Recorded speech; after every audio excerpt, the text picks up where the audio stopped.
So good morning guys. तो चलिए start करते हैं आज के यानी कि 2 मार्च के इंपॉर्टेंट करंट अफेयर्स को। तो आज का पहला प्रश्न है कि अभी हाल ही में राजस्थान के माउंट आबू का नाम बदल करके क्या कर दिया गया। तो आंसर होगा अबूराज।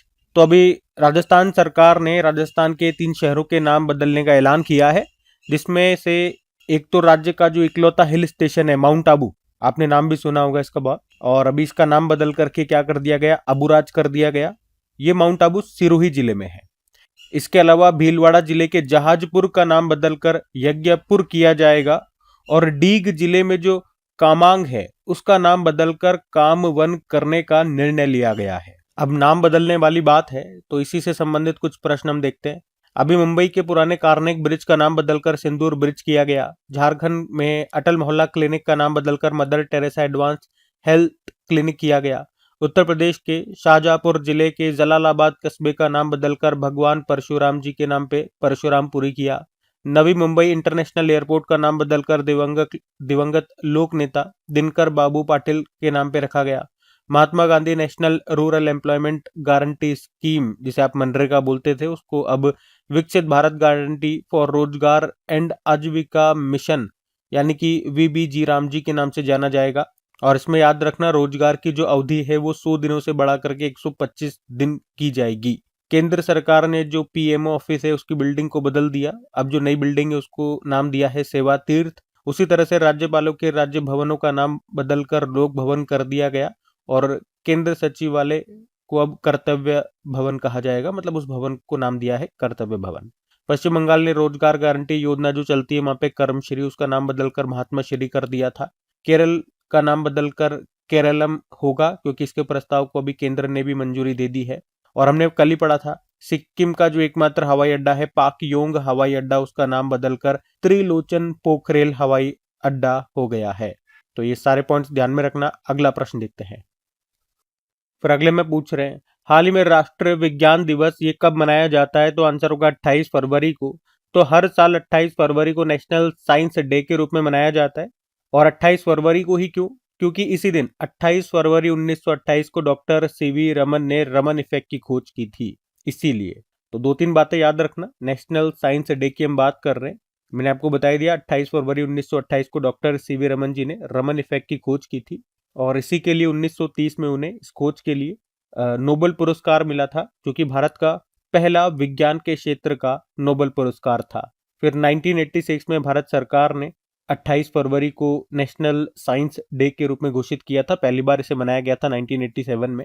और थीम क्या रहेगी? थीम इंपॉर्टेंट है, वुमेन इन साइंस कैटलाइजिंग विकसित भारत। मतलब इस बार की थीम जो है वो महिलाओं को समर्पित है। हिंदी में आप समझोगे तो विज्ञान में महिलाएं विकसित भारत को उत्प्रेरित करना, कैटलाइजिंग का काम कर रही है, कैटलिस्ट का काम कर रही है। और आपको याद है जो पहली बार भारत रत्न, भारत का सर्वोच्च सम्मान मिला था, 3 जनों को मिला था, उसमें से एक ये भी थे डॉक्टर सीवी रमन जी। बाकी 2 कौन थे उनके नाम भी आप बताना। अच्छा देखो, ये तो हो गया नेशनल साइंस डे। अगर आपसे पूछा जाएगा वर्ल्ड साइंस डे कब होता है, तो आंसर करना 10 नवंबर को होता है। और एक विश्व माप विज्ञान दिवस भी होता है, वो 20 मई को होता है। अब ये आपके फरवरी का आखिरी दिवस था, तो फरवरी के सारे इंपॉर्टेंट डेज एक बार हम फिर से रिवाइज कर लेते हैं, क्योंकि अब मार्च के डेज हम रिवाइज करेंगे, को लास्ट टाइम रिवाइज कर लेते हैं।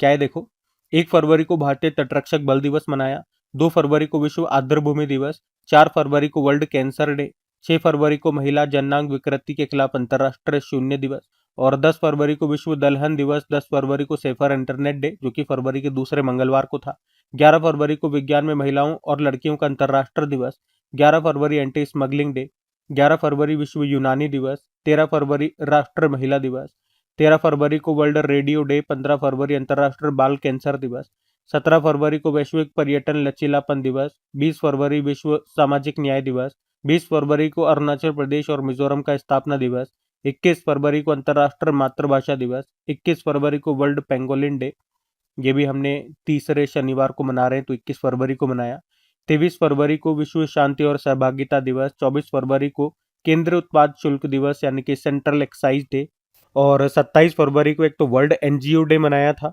और 28 फरवरी को एक तो ये नेशनल साइंस डे और रेयर डिजीज डे, दुर्लभ रोग दिवस के रूप में भी मना रहे हैं, जो कि फरवरी के आखिरी दिन होता है। ठीक है, तो ये फरवरी के सारे डेज हो गए, ध्यान में रखना। अगला प्रश्न देखते हैं। फिर अगले में पूछ रहे हैं, हाल ही में किस राज्य की पुलिस ने साइबर धोखाधड़ी के मामलों में म्यूल बैंक खातों के दुरुपयोग को रोकने के लिए ऑपरेशन क्रैकडाउन शुरू किया? तो आंसर होगा तेलंगाना। तो अभी तेलंगाना पुलिस ने राज्य में साइबर क्राइम के नेटवर्क को जड़ से खत्म करने के लिए ऑपरेशन क्रैकडाउन कैंपेन शुरू किया। इस ऑपरेशन का मुख्य उद्देश्य है वो बैंक अकाउंट जिसका इस्तेमाल साइबर क्रिमिनल्स धोखाधड़ी का पैसा छिपाने के लिए करते हैं, और ये कैंपेन तेलंगाना स्टेट के 16 जिलों में चलाया गया। अभियान का उद्देश्य म्यूल अकाउंट को बंद करके साइबर क्राइम नेटवर्क तोड़ना और डिजिटल बैंकिंग सिक्योरिटी को मजबूत करना। म्यूल अकाउंट का क्या मतलब हो गया? तो म्यूल अकाउंट को किराए के खाते भी कहा जाता है। ये वो बैंक अकाउंट है जिसे क्रिमिनल्स अपने इलीगल मनी भेजने या ट्रांसफर करने के लिए इस्तेमाल करते हैं। जो अकाउंट ओनर होते हैं वो अक्सर अनजाने में या पैसे के लालच में इसका हिस्सा बन जाते हैं। तो अगर एक लाइन में समझाऊं तो साइबर क्राइम के नेटवर्क को जड़ से खत्म करने के लिए तेलंगाना पुलिस ने अभी ऑपरेशन क्रैक डाउन अभियान शुरू किया है। अब तेलंगाना ने शुरू किया तो तेलंगाना लेकर चलते हैं आपको। ये रहा मैप में तेलंगाना, जो कि आपको पता है 2 जून 2014 को आंध्र प्रदेश से अलग हुआ था। कैपिटल इसके हैदराबाद है। मुख्यमंत्री है रेवंत रेड्डी, गवर्नर है जिष्णु देव वर्मा। यहाँ का राजकीय पक्षी भारतीय रोलर है, पशु है जिंका, हिरण है। वृक्ष है जम्मी चेट्टू, पुष्प है तांगी, उत्सव है सदर सम्मेलन, यहाँ का राजकीय उत्सव। कुछ और प्रश्न देखें यहाँ से। तो 2025 में जो 72वीं मिस वर्ल्ड प्रतियोगिता है उसको होस्ट किया था तेलंगाना ने ही, हैदराबाद में हुआ था। और ओपल सुचाता विजेता रही थी, यानी कि 2025 में जो 72वीं मिस वर्ल्ड का खिताब जीता था वो ओपल सुचाता ने जीता था। वो थाईलैंड से है। और तेलंगाना में ही इंदिरा सौर गिरि जल विकासम योजना शुरू हुई, ये हमने देख ही लिया। उसके अलावा हैदराबाद का एक सरकारी अस्पताल है जिसमें एक एआई टूल लॉन्च किया गया था जिसकी मदद से बिना सुई लगाए ब्लड टेस्ट कर सकते हैं, और इस एआई टूल को नाम दिया अमृत स्वस्थ भारत। इंदिरा सौर गिरि जल विकास योजना, ये हमने पढ़ लिया। और गूगल ने अपना दुनिया का चौथा और एशिया का पहला सेफ्टी इंजीनियरिंग सेंटर कहां पर लॉन्च किया? हैदराबाद। यहाँ पर बोनालू उत्सव मनाया गया। हल्दी बोर्ड का नया मुख्यालय का उद्घाटन किया गया था निजामाबाद तेलंगाना में। भारत का पहला ट्रांसजेंडर अस्पताल कहां पर खोला गया? हैदराबाद में। भारत की पहली फीफा टैलेंट अकेडमी कहां पर शुरू होती है? हैदराबाद में, हैदराबाद के गाचीबौली स्टेडियम में। और अभी हमने पढ़ा निवेशक दीदी पहल का दूसरा चरण शुरू हुआ था हैदराबाद में ही। बथुकम्मा उत्सव यहाँ मनाया गया। एशिया का सबसे बड़ा नागरिक उड्डयन कार्यक्रम विंग्स इंडिया 2026 का आयोजन हुआ था बेगमपेट हवाई अड्डा हैदराबाद में, जिसकी थीम इंपॉर्टेंट रहेगी Indian aviation building the future. ठीक है, तो तेलंगाना से ये सारे पॉइंट्स ध्यान में रखना। अगला प्रश्न देखते हैं। फिर अगले में पूछ रहे हैं कि भारत सरकार सर्वाइकल कैंसर के विरुद्ध एचपीवी वैक्सीन का अभियान कहां पर लॉन्च करेगी? तो आंसर होगा अजमेर। तो अभी प्रधानमंत्री नरेंद्र मोदी ने 28 फरवरी 2026 को राजस्थान के अजमेर से सर्वाइकल कैंसर के खिलाफ राष्ट्रव्यापी एचपीवी वैक्सीन अभियान शुरू किया।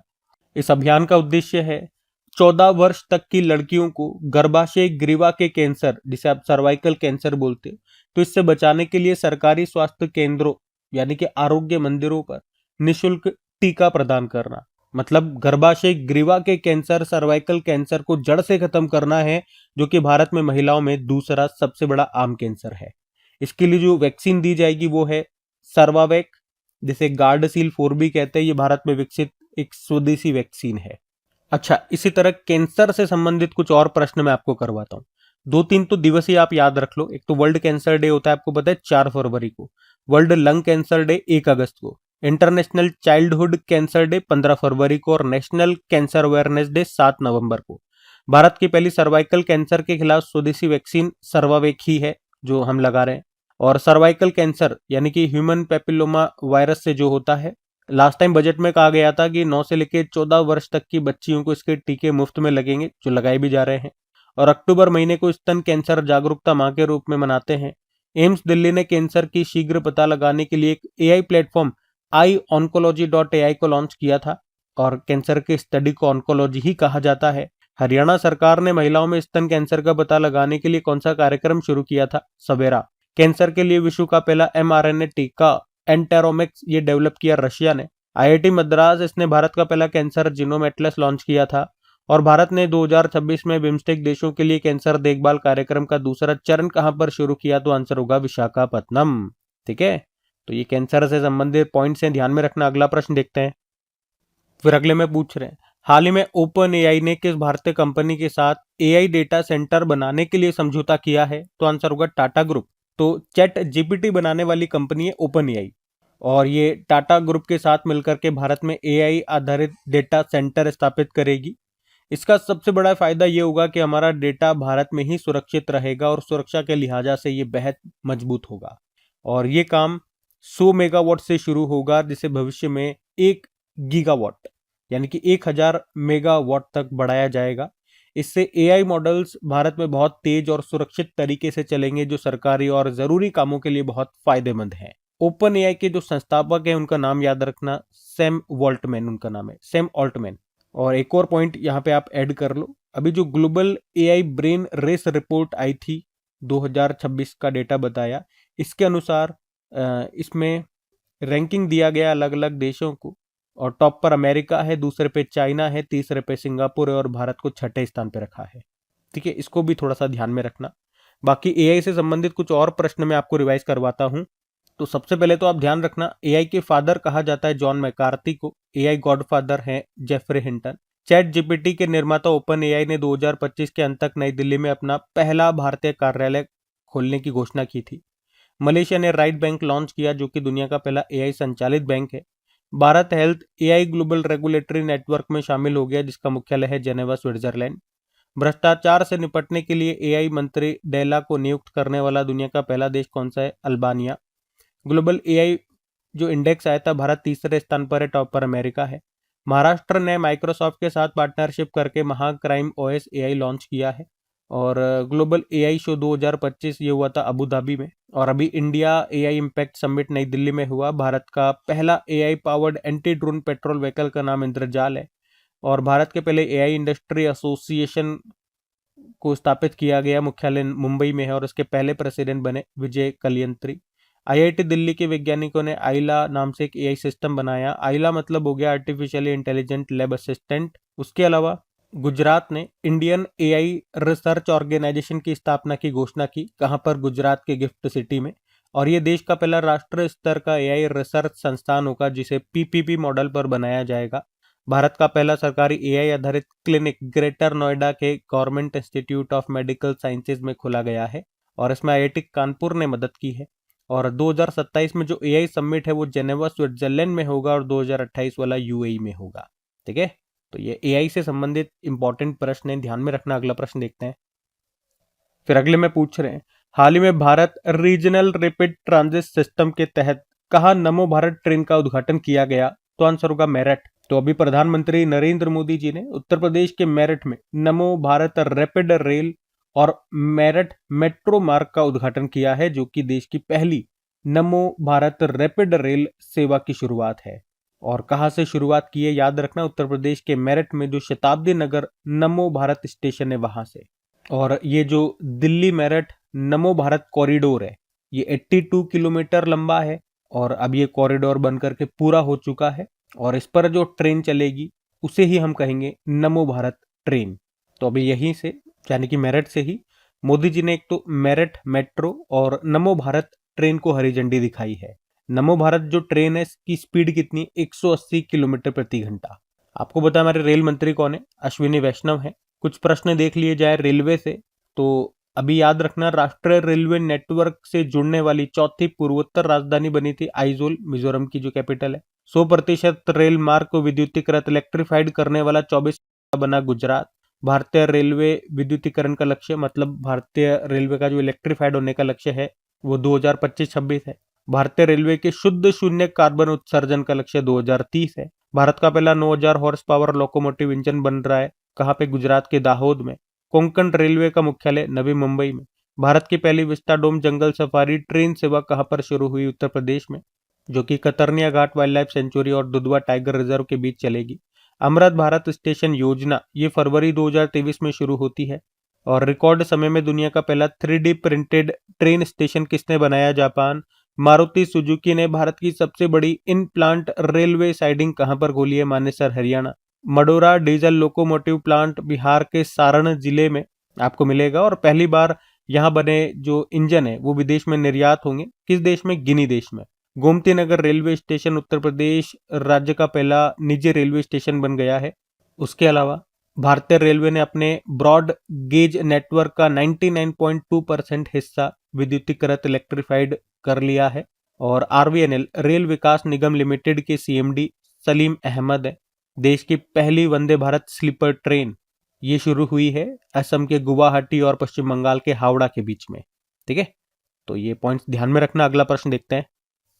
फिर अगले में पूछ रहे हैं, हाल ही में इंडियन ओशन नेवल सिंपोजियम इसका अध्यक्ष किसे नियुक्त किया गया? तो आंसर होगा भारत को। जिसे आप इंग्लिश में बोलोगे इंडियन ओशियन नेवल सिंपोजियम, यानी कि हिंद महासागर नौसेना संगोष्ठी, जो कि हिंद महासागर के किनारे बसे देशों की नौसेनाओं का एक समूह है जिसका लक्ष्य है समुद्र में सुरक्षा और आपसी सहयोग बढ़ाना। और अभी भारत ने 16 साल के बाद पुनः इसकी अध्यक्षता संभाल ली है। और हमारे जो भारतीय नौसेना प्रमुख है दिनेश कुमार त्रिपाठी, वो 2026 और 27 के लिए इस समूह के अध्यक्ष रहेंगे, मतलब वो इसकी अध्यक्षता करेंगे। भारत ने थाईलैंड से अध्यक्षता प्राप्त की है और आखिरी बार भारत ने इससे पहले 2008 से 2010 के लिए इसकी अध्यक्षता संभाली थी, जो कि इसका पहली बार भी था। और अभी जो इसका नवा सम्मेलन हुआ अभी विशाखापत्तनम में हुआ, वहीं पर भारत ने इसकी अध्यक्षता संभाली है।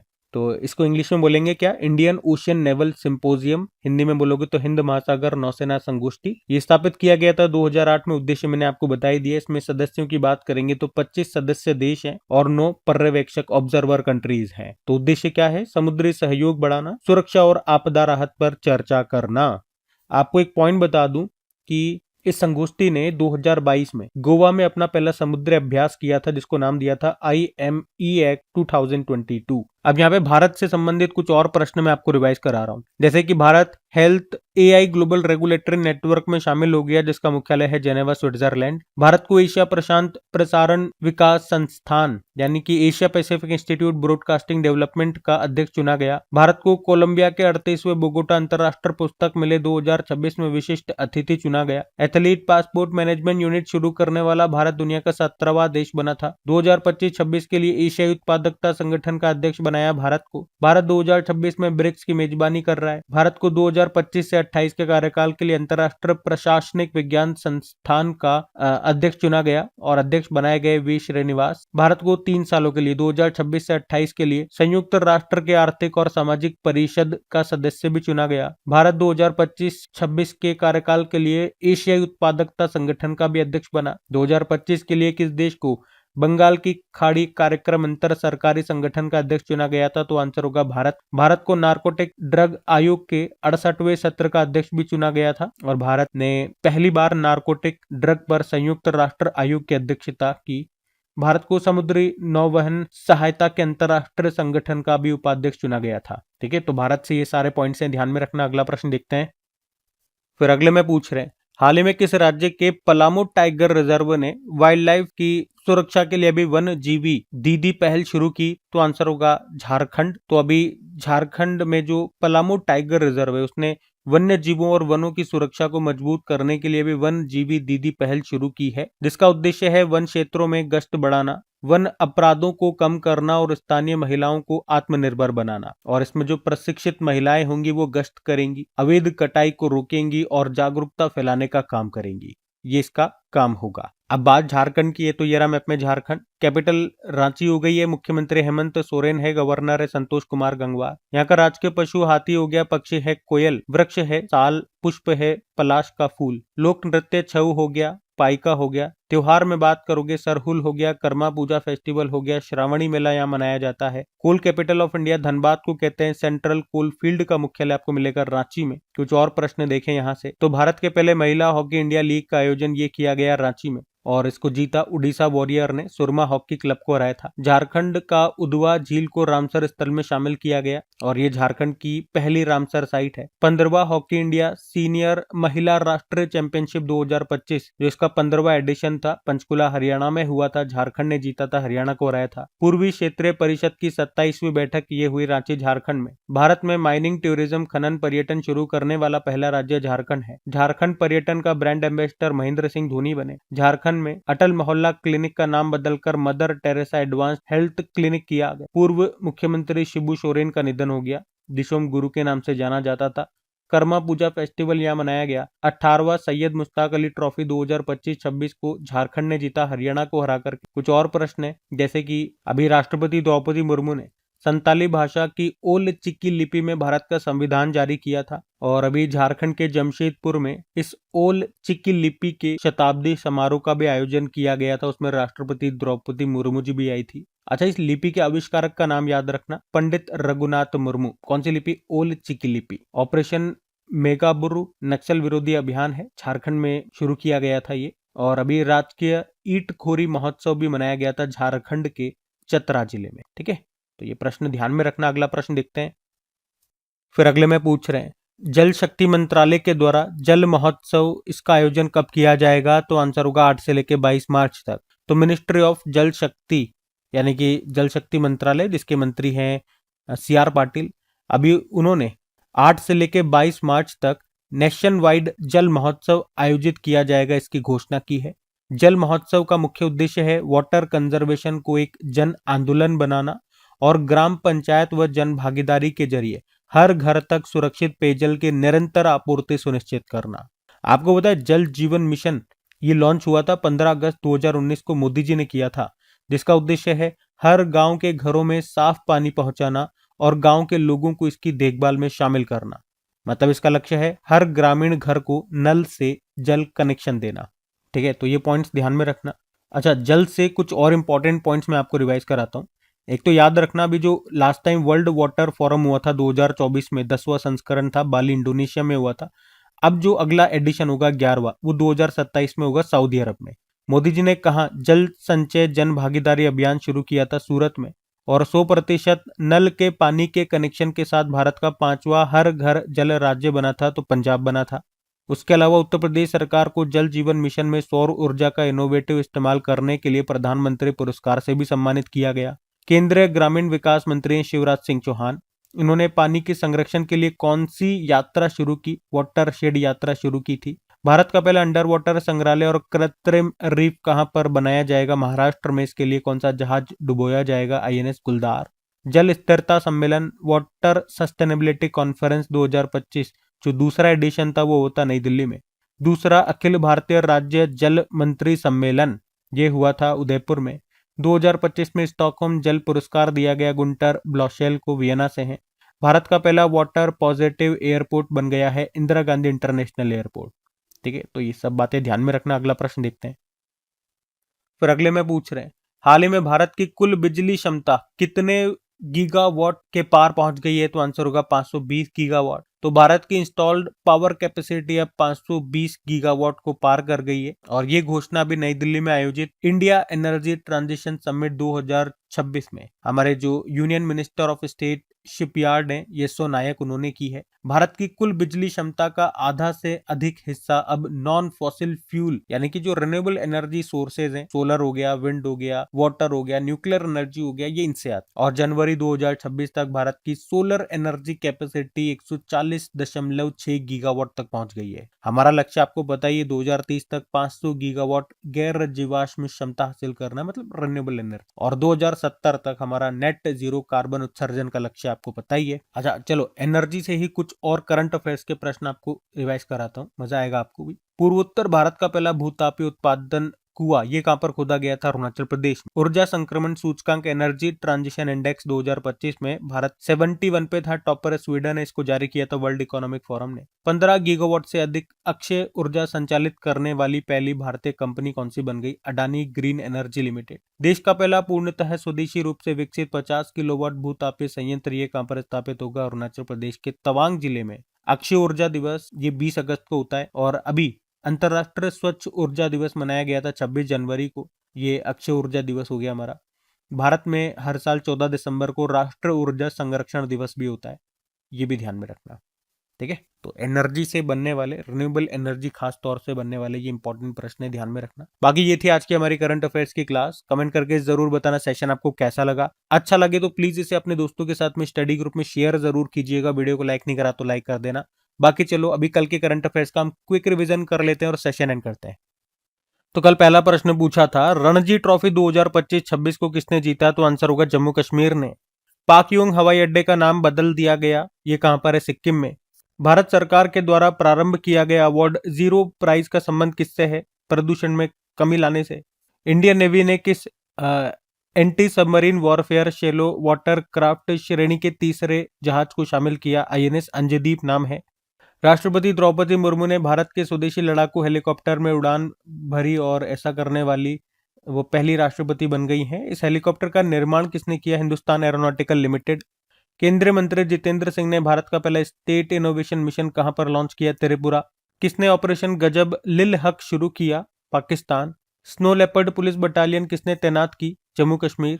और दुर्लभ रोग दिवस 28 फरवरी को मनाया। और आखिरी प्रश्न था, संयुक्त राष्ट्र सुरक्षा बल की परियोजना मुख्य रूप से किस पर केंद्रित है? तो आंसर होगा सतत सड़क सुरक्षा वित्त पोषण से। बाकी चलो कल का भी होमवर्क प्रश्न देखते हैं और सेशन एंड करते हैं। तो कल आपसे पूछा था उत्तर प्रदेश का पहला ब्रेल पुस्तकालय कहां पर खोला गया? तो आंसर होगा लखनऊ में। आप सभी ने प्रश्न का बिल्कुल सही उत्तर दिया। अब ये आज का आपका होमवर्क प्रश्न।